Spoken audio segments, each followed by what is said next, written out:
Syekh Abdul Wahab Bugis lahir di daerah Sadenreng Pangkajani, Bugis, Makassar, Sulawesi Selatan. Perkiraan beliau lahir antara tahun-tahun 1725 sampai tahun 1735. Beliau keturunan seorang raja yang berasal dari daerah Sadenreng Pangkajene. Sebagai seorang yang berdarah bangsawan, beliau diberi gelar Sadenreng Bunga Wariyah. Jadi nama lengkap beliau adalah Syekh Abdul Wahab Bugis Sadenreng Bunga Wariyah.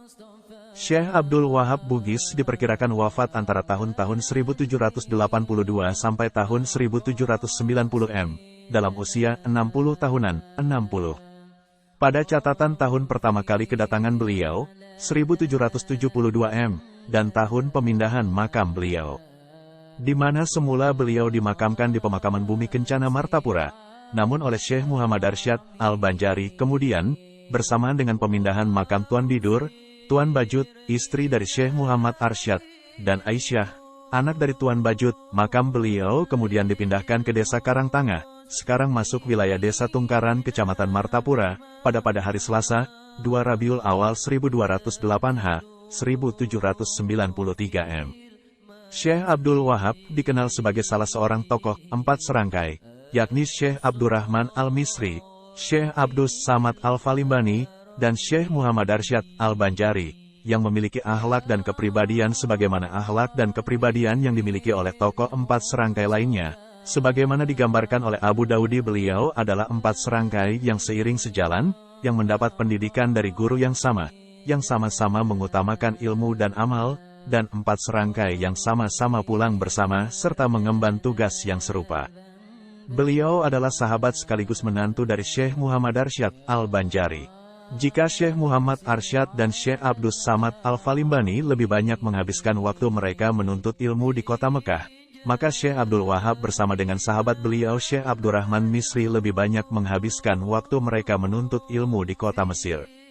Sehingga dalam tulisan Abu Daudi, Syekh Abdul Wahab tercatat sebagai salah seorang murid dari Syekhul Islam, Imamul Haramain Alimul Alamah Syekh Muhammad bin Sulaiman Al-Kurdi. Syekh Sulaiman Al-Kurdi ini kemudian juga menjadi guru dari Syekh Muhammad Arsyad dan Syekh Abdus Samad Al-Falimbani. Itulah sebabnya beliau mengiringi guru beliau ke kota Madinah ketika guru beliau hendak mengajar, mengembangkan pengetahuan agama dan ilmu adab serta mengadakan pengajian umum. Di kota Madinah inilah kemudian 4 serangkai bertemu dan selanjutnya Syekh Muhammad Arsyad Al-Banjari dan Syekh Abdus Samad Al-Falimbani pun mengikuti majelis pengajian Syekh Muhammad Sulaiman Al-Kurdi, yang kemudian memicu lahirnya tulisan Syekh Muhammad Arsyad yang berjudul Risalah Fatawa Sulaiman Kurdi.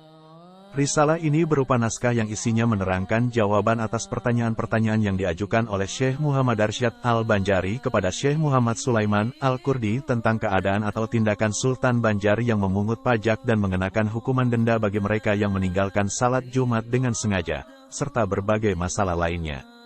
Risalah ini ditulis dalam bahasa Arab, dan belum pernah diterbitkan.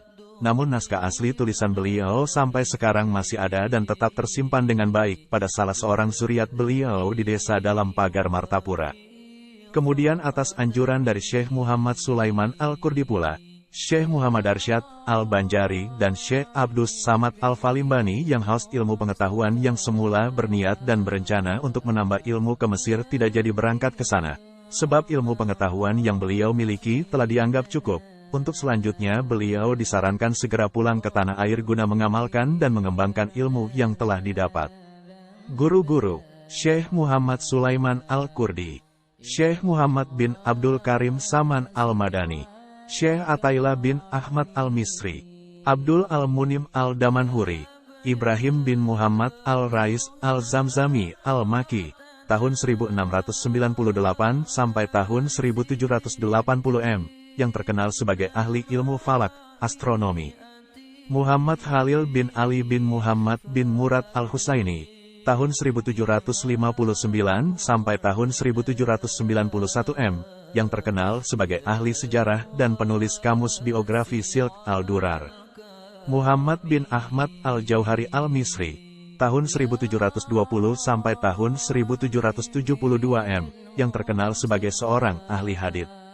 Atailah bin Ahmad Al-Ashari, Al-Masri Al-Maki, yang juga terkenal sebagai seorang ahli hadits ternama serta dianggap sebagai isnad unggul dalam telah hadits. Syekh Abdul Wahab mengikuti Syekh Muhammad Arsyad Al-Banjari setelah dinikahkan dengan Syarifah. Walaupun kemudian diketahui bahwa Syarifah sendiri telah dinikahkan dengan Utsman dan telah mendapatkan satu orang anak, bernama Muhammad Asad. Tetapi setelah diteliti oleh Syekh Muhammad Arsyad berdasarkan hitungan ilmu falak, maka dapat disimpulkan bahwa pernikahan Syekh Abdul Wahab dengan Syarifah yang dilakukan oleh Syekh Muhammad Arsyad dengan kedudukan wali mujbir di Mekah lebih terdahulu waktunya daripada pernikahan Syarifah dengan Utsman melalui wali hakim di Martapura. Karena itulah akhirnya pernikahan Utsman dan Syarifah difasah atau dibatalkan, dan ditetapkan bahwa Syekh Abdul Wahab yang menjadi suami Syarifah. Dari pernikahan beliau dengan Syarifah binti Syekh Muhammad Arsyad ini dikaruniai dua anak, yaitu Syekhah Fatimah, Muhammad Yasin. Tekad Syekh Abdul Wahab yang bulat untuk memperjuangkan dakwah Islam dan mengamalkan ilmu yang telah didapat ketika belajar di Mesir dan di daerah Timur Tengah, serta ikrar yang beliau ucapkan bersama teman-teman beliau tatkala ingin kembali ke tanah air, semakin menguatkan keinginan beliau untuk mengabdikan ilmu dan baktinya di tanah Banjar. Syekh Abdul Wahab juga memiliki peranan yang penting dalam mengembangkan Islam di tanah Banjar, mengingat kedudukan dan figur Syekh Abdul Wahab sebagai seorang ulama yang dikenal alim dan sekian lama menuntut ilmu di Mesir dan daerah Timur Tengah. Perjuangan utama Syekh Abdul Wahab di tanah Banjar sendiri adalah membantu Syekh Muhammad Arsyad mendakwahkan Islam di wilayah kerajaan Banjar yang waktu itu belum begitu berkembang. Mulai dari mengajarkan Islam kepada keluarga kerajaan, mendidik kader-kader dakwah, sampai dengan membangun desa dalam pagar, yang kemudian berkembang menjadi pusat penyebaran dan pengajaran Islam di Kalimantan. Pertama, mengajarkan agama Islam kepada kaum bangsawan dan keluarga kerajaan Banjar. Hal ini terlihat dari awal kedatangan Syekh Muhammad Arsyad Al-Banjari dan Syekh Abdul Wahab Bugis di tanah Banjar, Martapura, pada bulan Ramadan tahun 1208 1772 yang disambut meriah oleh seluruh komponen masyarakat Banjar, tidak hanya masyarakat biasa akan tetapi juga kaum bangsawan dari kerajaan Banjar. Mengingat Syekh Muhammad Arsyad sendiri sudah dianggap dan diakui sebagai bubuhen kerajaan, terlebih-lebih lagi manakala mengetahui Syekh Abdul Wahab yang juga seorang bangsawan, sehingga oleh pihak kerajaan beliau diberikan tempat untuk tinggal dalam istana. Menjadi guru agama di istana dan mengajarkan ilmu-ilmu agama kepada bubuhen kerajaan. Kedua, membantu Syekh Muhammad Arsyad membuka perkampungan dalam pagar yang telah dihadiahkan oleh kerajaan Banjar kepada beliau sebagai tanah lungguh. Mengingat tekad kuat dan ikrar setia yang disampaikan oleh beliau untuk mensyiarkan agama Islam di tanah air, sesuai dengan pesan guru beliau ketika masih di kota Madinah, beliau juga aktif mengajarkan ilmu-ilmu agama kepada masyarakat luas yang datang berbondong-bondong ke dalam pagar yang sudah dikenal dan menjadi pusat pendidikan serta penyiaran agama Islam pada masa itu. Ketiga, di samping itu Syekh Abdul Wahab sebagai menantu dan sekaligus sahabat Syekh Muhammad Arsyad yang juga memiliki pengetahuan agama yang luas dan alim, diduga sedikit banyak beliau ikut menyumbangkan ilmu, pendapat, dan pandangannya sumbang saran terhadap berbagai masalah-masalah keagamaan yang terjadi di tanah Banjar. Dengan kata lain, Syekh Abdul Wahab merupakan teman diskusi atau muzakarah agama Syekh Muhammad Arsyad. Hal ini terlihat dari adanya istilah-istilah tertentu dalam bahasa Bugis walaupun dalam jumlah yang sangat kecil. Dan untuk hal ini lebih jauh perlu dilakukan penelitian dan pengkajian kembali melalui pendekatan linguistik pada penulisan dan penyusunan risalah atau kitab-kitab yang ditulis oleh Syekh Muhammad Arsyad Al-Banjari, terutama kitab Sabilal Muhtadin. Mengingat kedudukan dan kedekatannya, Syekh Abdul Wahab ikut berperan aktif terhadap sejumlah karya tulis Syekh Muhammad Arsyad Al-Banjari dapat saja terjadi, mengingat bahwa Syekh Abdul Wahab adalah salah seorang ahli fikih dan murid dari Imam Haramain, Syekh Muhammad bin Sulaiman Al-Kurdi dan Syekh Atailah bin Ahmad Al-Misri, yang lama menuntut ilmu di Mesir dan Haramain.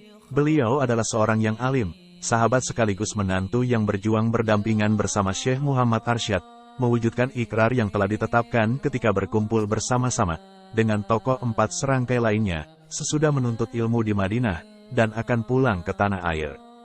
Syekh Abdul Wahab adalah salah seorang tokoh dari 4 serangkai, yang mendapatkan ijazah khalifah dalam tarekat Samaniyah ketika keempatnya belajar dan mengkaji ilmu tasawuf atau tarekat di Madinah kepada Syekh Muhammad bin Abdul Karim Saman Al-Madani.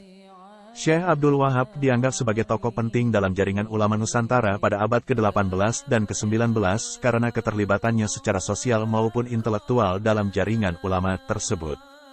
Ketokohan beliau diakui dan dapat dilihat dari gelar Syekh yang beliau sandang.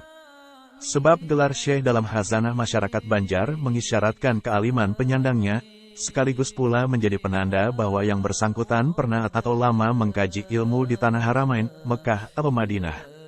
Karena itulah di samping diangkat menjadi guru di istana kerajaan Banjar oleh Sultan, dalam kehidupan masyarakat luas pun beliau dihormati dan dijadikan sebagai guru rohani mereka.